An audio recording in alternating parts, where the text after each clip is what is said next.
O declínio da verdade e o eco do julgamento de Deus. Os sinais proféticos dos últimos dias.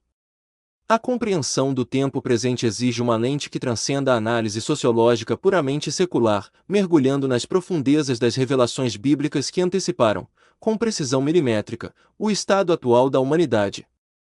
O apóstolo Paulo, sob inspiração divina, deixou um alerta que ressoa com urgência em nossos ouvidos. Sabe, porém, isto, que nos últimos dias sobrevirão tempos trabalhosos.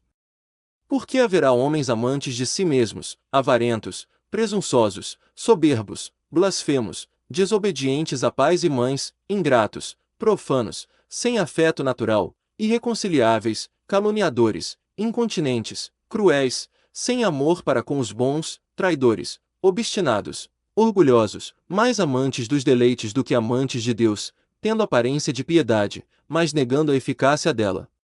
Destes afasta-te.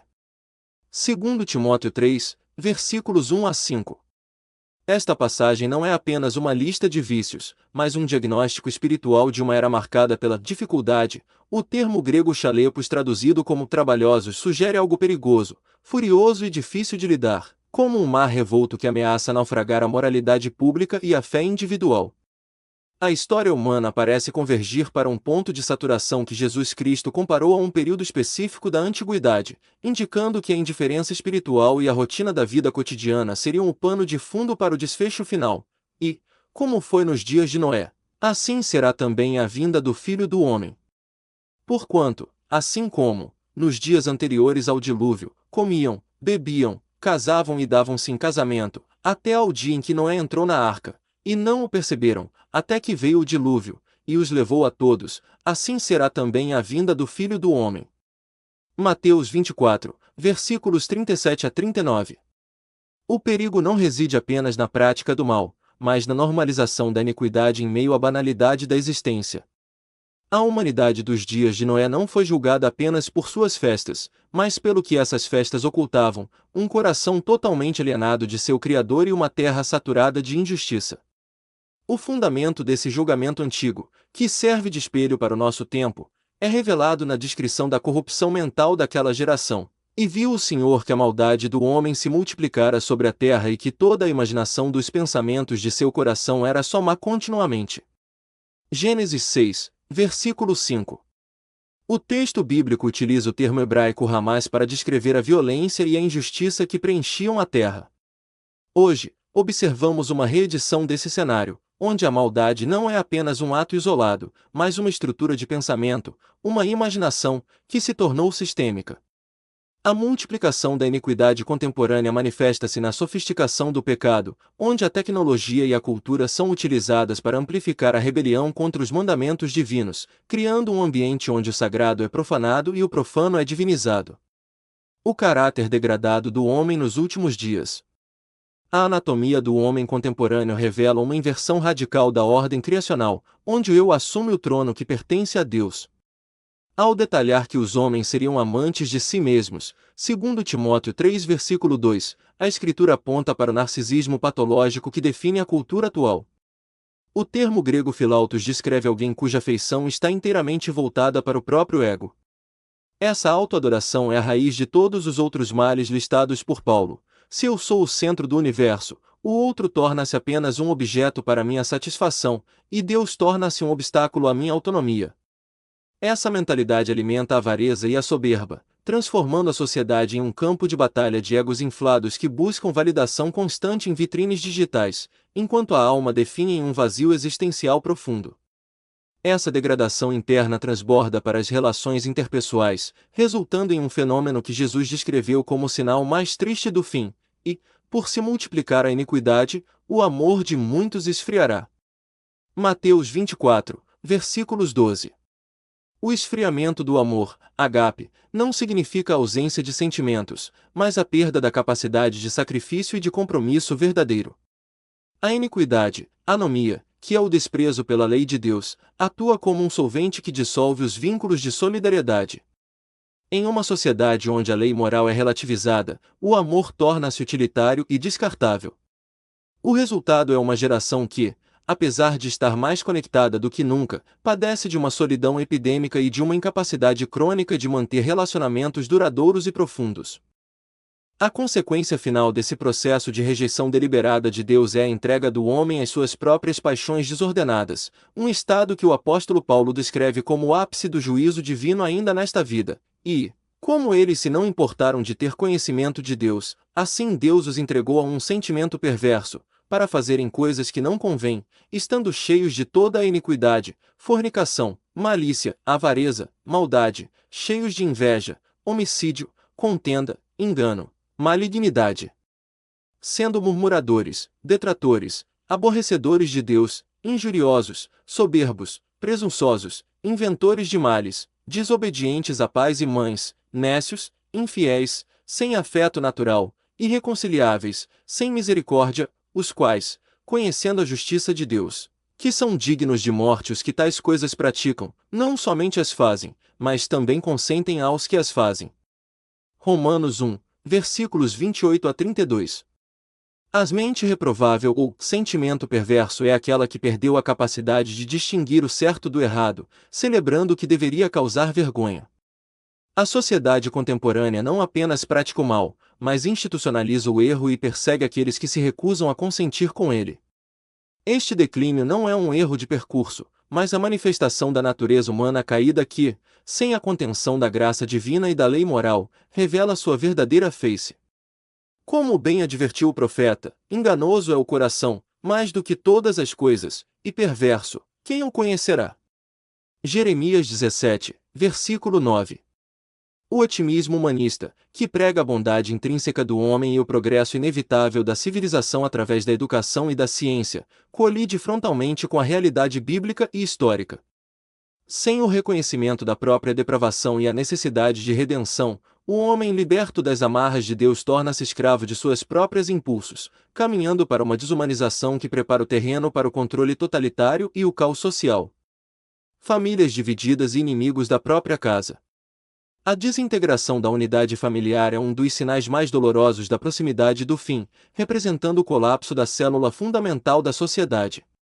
Jesus advertiu que a fidelidade ao Evangelho e a própria degradação moral causariam rupturas profundas nos laços mais íntimos. Não cuideis que vim trazer a paz à terra, não vim trazer paz, mas espada, porque eu vim pôr em dissensão o homem contra seu pai, e a filha contra sua mãe, e a nora contra sua sogra, e assim os inimigos do homem serão os seus familiares. Mateus 10, versículos 34 a 36. Embora o Evangelho seja uma mensagem de reconciliação, sua exigência de lealdade absoluta a Cristo cria uma linha de demarcação. No contexto atual, vemos essa espada manifestar-se não apenas por questões de fé, mas pela infiltração de ideologias que ensinam filhos a desprezarem os valores de seus pais, substituindo a honra familiar pela lealdade a causas políticas e coletivos identitários. A traição, que antes era impensável no seio familiar, torna-se uma característica sistêmica dos últimos dias. O Senhor Jesus destacou que a pressão social e o medo levariam ao colapso da confiança mútua. Nesse tempo muitos serão escandalizados, e trair-se uns aos outros, e uns aos outros se odiarão. Mateus 24, versículo 10. A cultura do cancelamento e a vigilância ideológica penetraram nos lares, onde a discordância de pensamento é tratada como uma ofensa imperdoável. A lealdade ao partido ou à agenda supera o amor fraternal, transformando a mesa do jantar em um tribunal de inquisição ideológica. Esta atmosfera de desconfiança é o terreno fértil para a implementação de sistemas de controle onde o Estado substitui a família como principal objeto de afeto e obediência. A raiz dessa ruptura é a perda do que a Bíblia chama de sem afeto natural, segundo Timóteo 3, versículo 3. O termo grego original é astorgos, que significa a ausência de storge, o amor instintivo e natural que une pais e filhos. Quando uma sociedade perde storge, ela perde sua humanidade básica. Vemos isso na aceitação do aborto como um direito, na negligência de idosos e na terceirização completa da educação moral dos filhos para o Estado ou para as telas. A destruição do afeto natural é uma engenharia social que visa desestruturar o indivíduo, tornando-o uma peça isolada e vulnerável, pronta para ser moldada pelas mãos de engenheiros sociais que desprezam a ordem criacional da família. Contudo, a promessa bíblica oferece um caminho de restauração antes do desfecho final, apontando para a necessidade de um retorno às raízes. Eis que eu vos enviarei o profeta Elias, antes que venha o grande e terrível dia do Senhor, e ele converterá o coração dos pais aos filhos, e o coração dos filhos a seus pais, para que eu não venha, e fira a terra com maldição. Malaquias 4, versículos 5 a 6. A restauração da família não é apenas um objetivo social, mas uma urgência espiritual. Onde o coração dos pais se volta para os filhos em instrução e amor, e o dos filhos para os pais em honra e obediência, cria-se um baluarte contra a corrupção do mundo. A resistência cristã nos últimos dias começa no lar, na recuperação da autoridade amorosa e na transmissão fiel da verdade de geração em geração. Multiplicação da maldade e violência, Hamas. O cenário global contemporâneo assemelha-se cada vez mais ao período antediluviano, onde a estrutura social estava podre em seu âmago. A Escritura registra que a terra, porém, estava corrompida diante da face de Deus, e encheu-se a terra de violência. E viu Deus a terra, e eis que estava corrompida, porque toda a carne havia corrompido seu caminho sobre a terra. Gênesis 6, versículos 11 a 12. A corrupção mencionada aqui não é apenas financeira, mas uma perversão da própria natureza e do propósito humano. O termo violência, Hamas, implica um estado de injustiça desenfreada, onde o forte oprime o fraco e a vida humana perde seu valor sagrado. Hoje, vemos essa violência manifestar-se não apenas em guerras e criminalidade comum, mas em formas sofisticadas de exploração, no tráfico humano e na crueldade institucionalizada contra os mais vulneráveis. A progressão do abandono de Deus leva inevitavelmente a uma inversão de valores onde a percepção da realidade é distorcida para acomodar o pecado. O profeta Isaías lançou um ai sobre essa condição: ai dos que ao mal chamam bem, e ao bem mal, que fazem das trevas luz, e da luz trevas, e fazem do amargo doce, e do doce amargo. Isaías 5 versículo 20. Vivemos exatamente nesta era de inversão. O que antes era considerado abominação agora é celebrado como progresso, o que era virtude agora é rotulado como intolerância ou retrocesso. Essa confusão semântica e moral é uma ferramenta de dominação, pois quando as palavras perdem seu significado original, a verdade torna-se subjetiva e o poder torna-se o único critério de justiça. A confiança cega na autonomia humana e na sabedoria secular conduz a humanidade por um despenhadeiro moral que parece, aos olhos do mundo, um caminho de libertação. No entanto, a advertência bíblica permanece inalterada: há um caminho que ao homem parece direito, mas o fim dele são os caminhos da morte. Provérbios 14, versículo 12. A busca por uma sociedade livre das restrições bíblicas resultou em uma epidemia de niilismo, vício e desespero. A maldade multiplicada não traz felicidade, mas uma escravidão disfarçada de autonomia. A violência que vemos nas ruas é apenas o reflexo da violência que foi cometida contra a alma humana ao ser privada de seu fundamento espiritual e moral. A institucionalização da maldade ocorre quando o sistema legal e cultural passa a proteger o erro e a punir a retidão. Quando a imaginação dos pensamentos se torna continuamente má, a sociedade cria estruturas que facilitam o pecado e dificultam a virtude. O cristão vigilante deve reconhecer que a criminalidade crescente e o colapso da segurança pública são sintomas de uma doença mais profunda, a rebelião contra o soberano do universo. A terra está cheia de violência porque o homem tentou expulsar o príncipe da paz de seus domínios, e o vácuo deixado por Deus é rapidamente preenchido por forças destrutivas que não conhecem a misericórdia. Perseguição a judeus e cristãos no mundo inteiro. A hostilidade contra aqueles que portam a revelação de Deus, judeus e cristãos, é um termômetro espiritual da proximidade do fim. Jesus foi explícito sobre o destino de seus seguidores em um mundo que rejeita a luz: então vos hão de entregar para serdes atormentados, e matar-vos-ão, e sereis odiados de todas as nações por causa do meu nome. Mateus 24, versículo. Este ódio não é acidental, é uma reação alérgica das trevas à presença da verdade.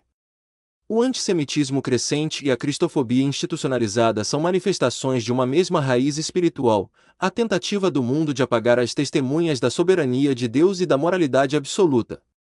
O fundamento desse ódio reside na diferença fundamental de natureza entre o reino de Deus e o sistema do mundo. O Senhor explicou essa dinâmica aos seus discípulos: se o mundo vos odeia, sabei que, primeiro do que a vós, me odiou a mim. Se vós fosseis do mundo, o mundo amaria o que era seu, mas porque não sois do mundo, antes eu vos escolhi do mundo, por isso é que o mundo vos odeia. Lembrai-vos da palavra que vos disse, não é o servo maior do que o seu senhor. Se a mim me perseguiram, também vos perseguirão a vós, se guardaram a minha palavra, também guardarão a vossa. João 15, versículos 18 a 20. A perseguição é o selo de autenticidade do cristão.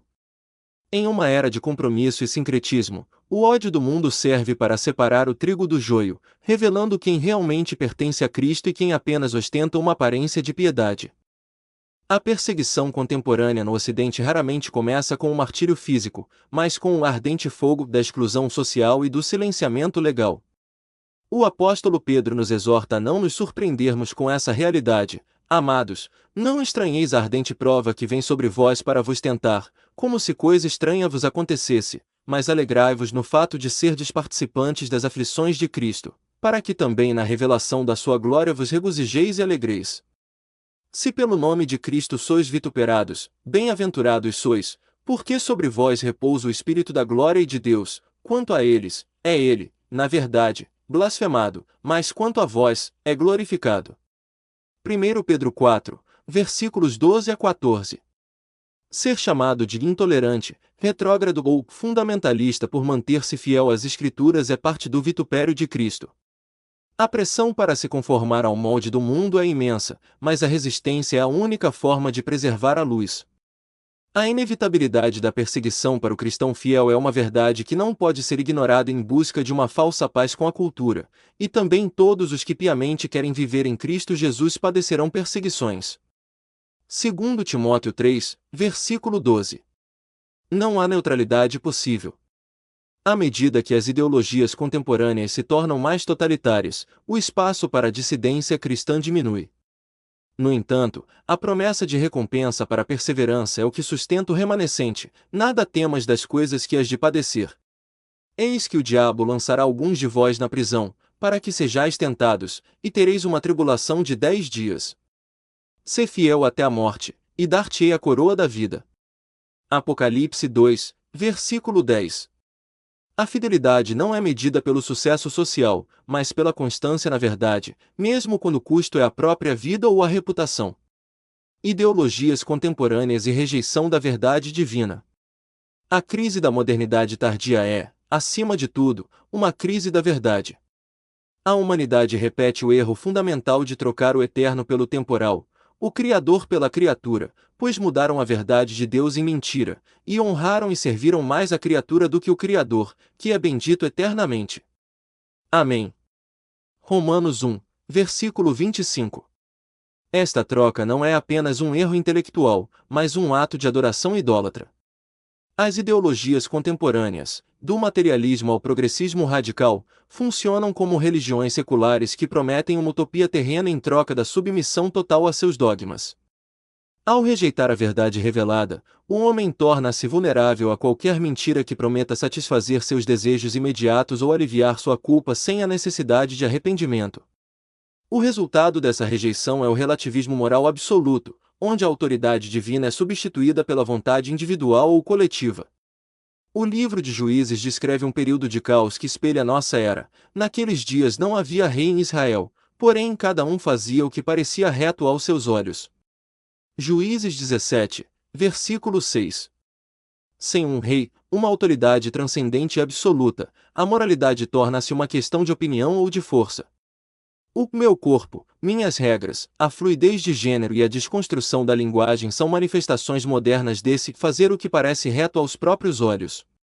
Quando não há um padrão objetivo de verdade, a sociedade fragmenta-se em tribos em guerra, cada uma tentando impor sua própria verdade sobre as outras. A ascensão de falsos mestres e ideologias destrutivas foi profetizada como uma praga dos últimos dias, e também houve entre o povo falsos profetas, como entre vós haverá também falsos doutores, que introduzirão encobertamente heresias de perdição, e negarão o Senhor que os resgatou, trazendo sobre si mesmos repentina perdição. E muitos seguirão as suas dissoluções, pelos quais será blasfemado o caminho da verdade. E por avareza farão de vós negócio com palavras fingidas, sobre os quais já de largo tempo não tarda a sentença, e a sua perdição não dormita. Segundo Pedro 2, versículos 1 a 3. Essas heresias de perdição não estão apenas fora da igreja, mas muitas vezes se infiltram nela, disfarçadas de teologia progressista ou de evangelho social. Elas usam palavras fingidas para seduzir os incautos, prometendo uma espiritualidade sem cruz e uma moralidade sem mandamentos. A resistência da sociedade à sã doutrina é um sinal claro de que os ouvidos humanos tornaram-se seletivos, buscando apenas o que confirma seus próprios preconceitos, porque virá tempo em que não suportarão a sã doutrina, mas, tendo comichão nos ouvidos, ajuntarão para si doutores conforme as suas próprias concupiscências, e desviarão os ouvidos da verdade, voltando às fábulas. Segundo Timóteo 4, versículo 3 a 4.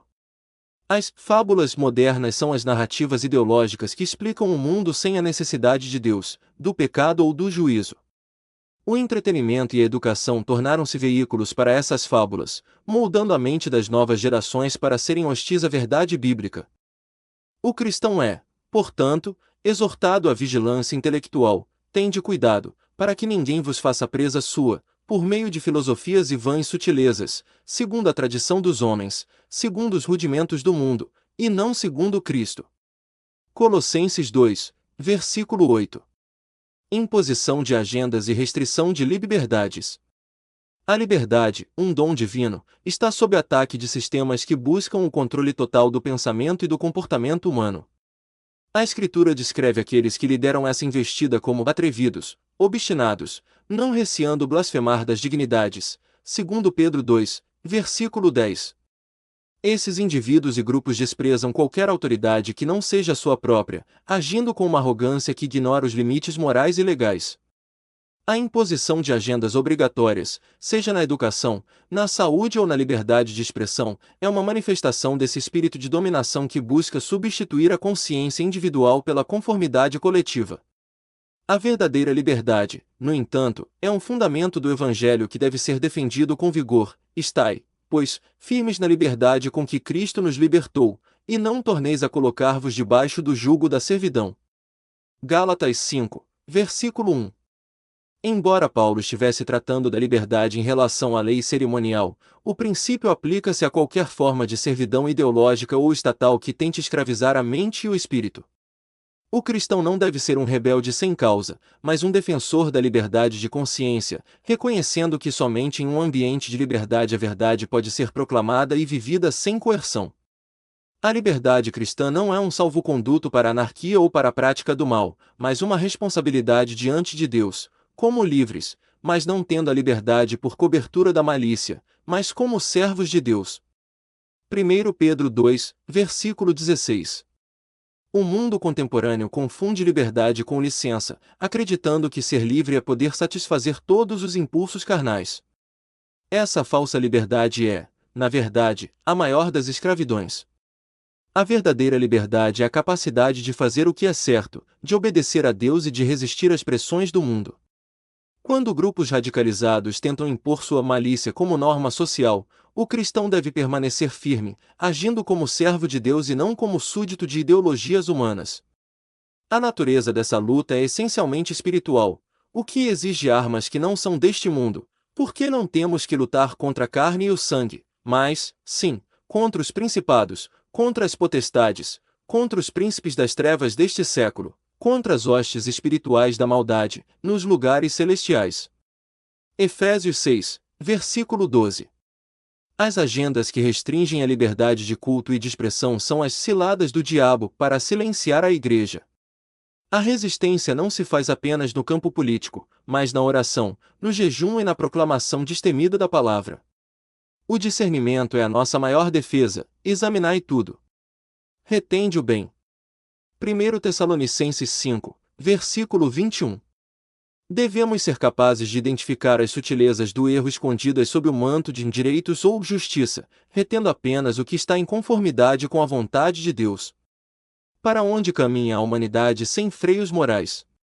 A rejeição das autoridades e dos princípios ordenados por Deus conduz a sociedade a um estado de entropia moral. A Bíblia estabelece que a autoridade é um instrumento de contenção do mal. Toda alma esteja sujeita às potestades superiores, porque não há potestade que não venha de Deus, e às potestades que a foram ordenadas por Deus. Romanos 13, versículo 1. Quando uma civilização decide que não deve obediência a nenhuma autoridade transcendente, ela perde o freio que impede a descida ao caos. O desprezo pelas leis divinas reflete-se no desprezo pelas leis humanas justas, resultando em uma sociedade onde a força bruta e a manipulação tornam-se os únicos meios de governança. A ausência de uma visão espiritual clara leva o povo à autodestruição. Não havendo profecia, o povo se corrompe, mas o que guarda a lei, esse é bem-aventurado. Provérbios 29, versículo 18. As profecias aqui refere-se à revelação da vontade de Deus. Sem esse norte moral, a sociedade perde o sentido de propósito e direção. O otimismo humanista, que prometia um mundo melhor sem Deus, entregou uma realidade de famílias destruídas, jovens sem esperança e uma cultura de morte. A corrupção mencionada no provérbio é um processo de apodrecimento interno que precede o colapso externo. A trajetória do mal é progressiva e acelerada nos últimos dias, mas os homens maus enganadores irão de mal para pior, enganando e sendo enganados. 2 Timóteo 3, versículo 13. Não há um platô na maldade, ela sempre busca novas profundezas. O que era chocante há uma década agora é aceito como normal, e o que é chocante hoje será a norma de amanhã. Esse processo de dessensibilização moral é o que permite que a iniquidade se multiplique até que o amor se esfrie completamente. Ser luz significa denunciar as trevas através da prática da justiça, da misericórdia e da verdade. Não buscamos uma teocracia imposta pela força, mas uma influência que emana de vidas transformadas. Onde o mundo promove o ódio e a divisão, o cristão promove o amor e a reconciliação. Onde o mundo promove a mentira, o cristão permanece na verdade. A vigilância é a atitude constante do discípulo nos últimos dias. Olhai, vigiai e orai, porque não sabeis quando chegará o tempo. Marcos 13, versículo 33. Vigiar significa estar atento aos sinais dos tempos, não para cair no pânico, mas para manter a prontidão espiritual significa não se deixar embriagar pelas distrações do mundo nem se deixar seduzir pelas suas ideologias. A oração é o combustível da vigilância, mantendo nossa conexão com o trono da graça em meio à tempestade. A defesa da fé deve ser feita com uma postura que reflita o caráter de Cristo. Antes, santificai a Senhor Deus em vossos corações, e estais sempre preparados para responder com mansidão e temor a qualquer que vos pedir a razão da esperança que há em vós. 1 Pedro 3, versículo 15. A apologética cristã não é um exercício de arrogância intelectual, mas um ato de amor que busca resgatar os perdidos. Devemos defender as liberdades de todos, promover o diálogo e resistir ao cancelamento com mansidão, mas sem jamais comprometer a verdade. Somos chamados a batalhar pela fé que uma vez foi entregue aos santos. Judas 1, versículo 3, protegendo o depósito sagrado da revelação contra as distorções do tempo presente. Esperança e reino eterno. A narrativa bíblica não termina em caos, mas em vitória absoluta. Todas as tentativas humanas de construir impérios globais e utopias seculares estão destinadas ao fracasso diante do reino que Deus estabelecerá, mas, nos dias desses reis, o Deus do céu levantará um reino que não será jamais destruído, e este reino não passará a outro povo, esmiuçará e consumirá todos esses reinos, mas ele mesmo subsistirá para sempre. Daniel 2, versículo 44. Esta é a nossa esperança bendita, o triunfo final da justiça sobre a iniquidade. O reino de Deus não é uma construção humana, mas uma intervenção divina que porá fim a todo sofrimento e rebelião. A visão final das Escrituras é de uma restauração completa da criação, onde a presença de Deus será a realidade central, e vi um novo céu, e uma nova terra. Porque já o primeiro céu e a primeira terra passaram, e o mar já não existe. E eu, João, vi a santa cidade, a nova Jerusalém, que de Deus descia do céu, adereçada como uma esposa ataviada para o seu marido. E ouvi uma grande voz do céu, que dizia: Eis aqui o tabernáculo de Deus com os homens, pois com eles habitará, e eles serão o seu povo, e o mesmo Deus estará com eles, e será o seu Deus. E Deus limpará de seus olhos toda o grima, e não haverá mais morte, nem pranto, nem clamor, nem dor, porque já as primeiras coisas são passadas. Apocalipse 21, versículos 1 a 4. Esta não é uma fantasia escapista, mas a realidade última para a qual toda a história caminha. A dor do tempo presente é temporária, a glória do reino é eterna. Mesmo em meio à apostasia generalizada, Deus preserva para si um povo. Assim, pois, também agora neste tempo ficou um remanescente, segundo a eleição da graça. Romanos 11, versículo 5. Ser parte desse remanescente é um privilégio e uma responsabilidade. Somos chamados a viver como cidadãos do céu enquanto peregrinamos na terra, mantendo nossos olhos fixos na recompensa.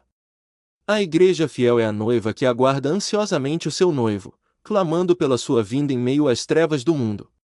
O convite final da Escritura é um chamado à participação nessa esperança eterna, e o Espírito e a esposa dizem: Vem. E quem ouve, diga: Vem. E quem tem sede, venha, e quem quiser, tome de graça da água da vida. Apocalipse 22, versículo 17. Enquanto os sinais dos tempos se multiplicam e o mundo caminha para o seu desfecho, a porta da graça permanece aberta. A nossa resposta aos desafios contemporâneos deve ser uma vida de santidade, vigilância e proclamação, sabendo que a vitória final já foi conquistada, mas graças a Deus que nos dá a vitória por nosso Senhor Jesus Cristo. 1 Coríntios 15, versículo 57. Maranata! Ora vem, Senhor Jesus! Se esta mensagem falou ao seu coração, inscreva-se neste canal, deixe o seu like e o seu comentário. Ative o sino das notificações para não perder os próximos conteúdos. Compartilhe esta mensagem para que outras pessoas também sejam alcançadas e abençoadas pela verdade. E atenção, para os inscritos do canal, o PDF completo deste conteúdo está disponível gratuitamente no início da descrição do vídeo. Muito obrigado pela sua atenção. Professor Dr. Antônio Lima.